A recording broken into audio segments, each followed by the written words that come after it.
안녕하십니까. 민수식의 호흡 강의입니다. 이번 시간에는 지난 시간에 설명드렸던 호흡의 정석 1, 호흡의 중심점 내리기를 더욱 심화시켜 중심점을 내리면 우리 몸에 어떤 생리적인 효과가 나타나는지, 그리고 호흡과 함께 들어오는 기운을 잘 내릴 수 있는 방법에 대하여 설명드리겠습니다. 우선 우리 몸의 생리적인 변화가 어떻게 나타나는지 한번 보겠습니다.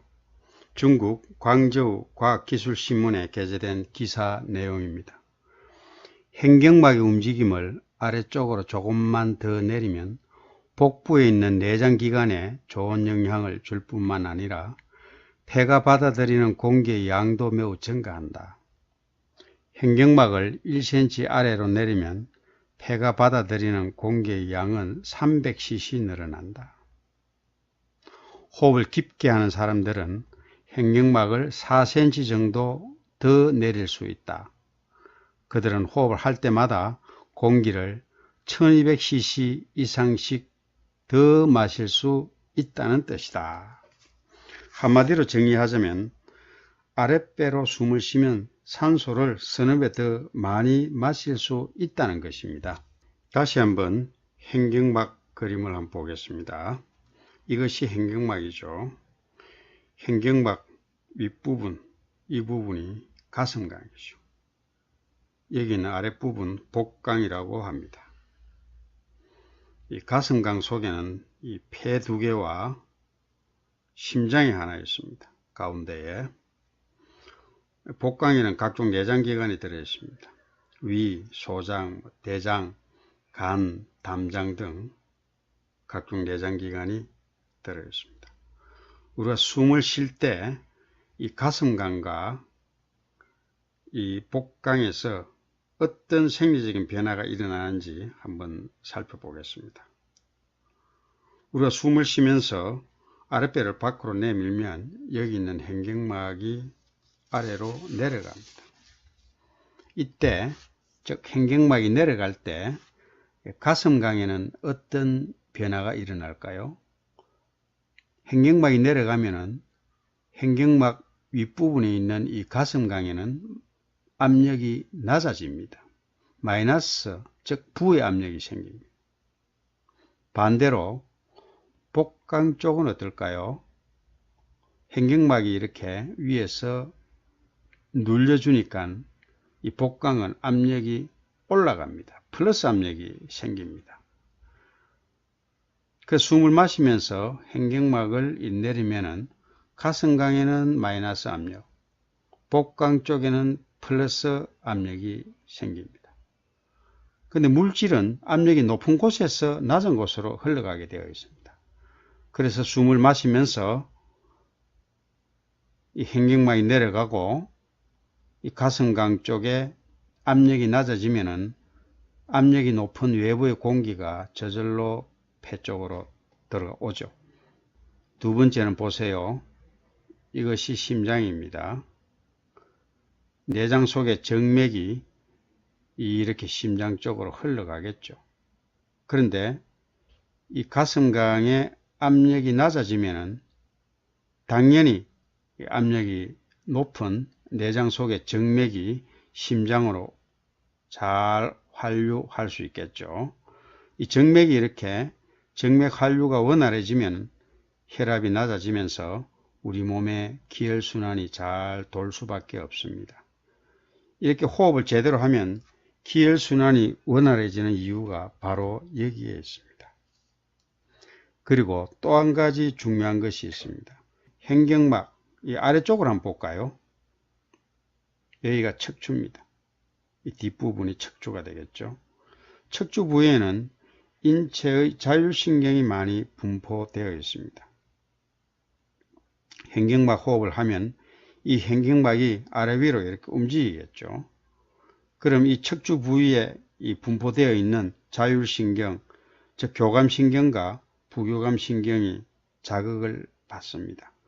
그래서 우리 몸의 자연 치유력이 좋아지고 심신의 이완 반응도 크게 촉진됩니다. 이렇게 우리가 호흡점을 내려서 행경박을 활용해서 숨을 쉬면 숨을 쉴 때마다 우리 인체의 생리적 변화가 크게 호전된다는 것을 여러분은 이 그림을 통해 확인할 수 있을 것입니다. 다음은 우리 몸의 생명의 근원인 기에 대한 설명을 드리겠습니다. 우리가 숨을 쉴 때 여태까지 설명드린 생리적인 변화뿐만 아니라 우리 몸의 기, 이 기를 기에너지 또는 기운이라고 부르기도 하는데, 이 호흡을 하면 이 기에너지에도 많은 변화를 가져옵니다. 이 기는 일종의 에너지입니다. 기는 우리가 볼 수도 없고 만질 수도 없지만 우리 몸을 구성하고 살아있게 하는 가장 근원적인 에너지입니다. 이 기는 여러분이 호흡할 때 공기와 함께 우리 몸에 들어옵니다. 그리고 기의 통로, 즉 경락을 따라서 우리 몸속을 흐르면서 생명을 유지시켜 줍니다. 이처럼 이 기 에너지는 우리 몸에 없어서는 안 되는 가장 근원적인 에너지입니다. 지금부터는 호흡을 할 때 이 기 에너지가 우리 몸에서 어떻게 작용하는지 살펴보도록 하겠습니다. 우리가 숨을 쉴 때 이 공기는 당연히 폐까지만 들어갑니다. 그런데 이 기 에너지는 이 폐를 지나서 호흡의 중심점까지 들어갑니다. 호흡의 중심점이란 이 가슴 호흡을 하면은 가슴까지 들어가고 아랫배로 호흡을 하면은 아랫배 단전까지 깊숙이 들어간다는 뜻입니다. 사람이 나이가 들면서 숨쉬기 중심점이 올라가면 기운이 어떻게 되겠습니까? 우리 몸의 기운도 호흡의 중심점에 따라 함께 올라갑니다. 즉 기운의 상기 현상이 일어납니다. 여러분, 기운이 우리 인체의 상부, 즉 가슴과 머리 쪽으로 상기되면 좋을까요, 나쁠까요? 조금 더 설명드려 보겠습니다. 어린아이 때는 숨쉬기의 중심점이 낮기 때문에 기 에너지가 아래쪽으로 이렇게 내려옵니다. 발바닥까지 내려올 수가 있습니다. 그래서 아이는 가만히 있지 못하고 늘상 발을 움직이면서 뛰어놀죠. 추운 겨울에도 어떻습니까? 양말도 신지 않고 잘 다닙니다. 그런데 청년기가 되면 어떻습니까?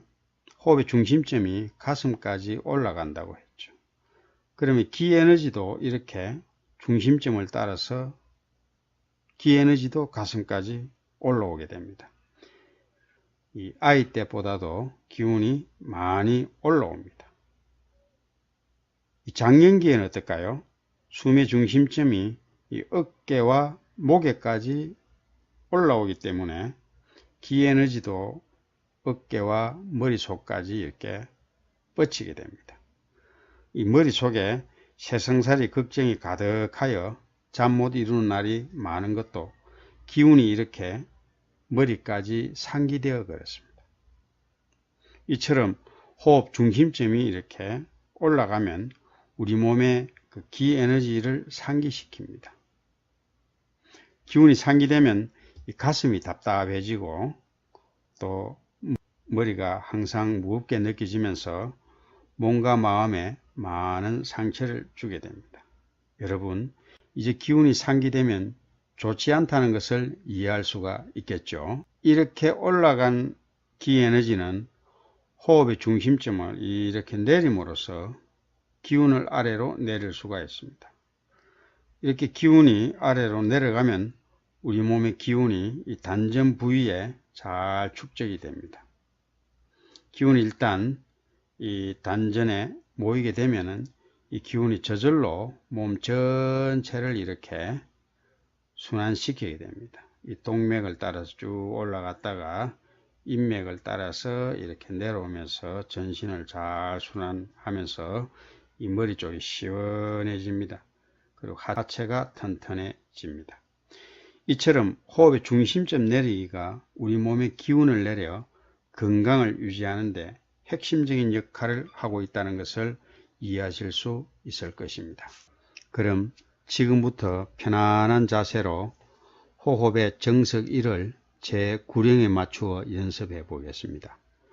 지금 여러분이 취하고 있는 자세에서 최대한 마음을 편안하게 가지시면 됩니다. 머릿속에 불안, 초조, 긴장, 스트레스를 발 아래쪽으로 쭉 내려주세요. 그리고 모든 언념을 아랫배 단전에 집중합니다. 호흡을 하면서 단전에 기운이 들어온다는 이미지를 상상하면 확실한 집중을 할 수 있습니다. 제 목소리에 따라 호흡을 따라하세요. 아랫배를 밖으로 내밀면서 크게 마셔보세요. 그리고 아랫배 안으로 당기면서 편안하게 숨을 내보냅니다. 다시 마시면서 하나, 내쉬면서 둘, 다시 마시면서 하나, 내쉬면서 둘, 마시면서 하나, 내쉬면서 둘, 하나, 둘, 하나, 둘, 그만.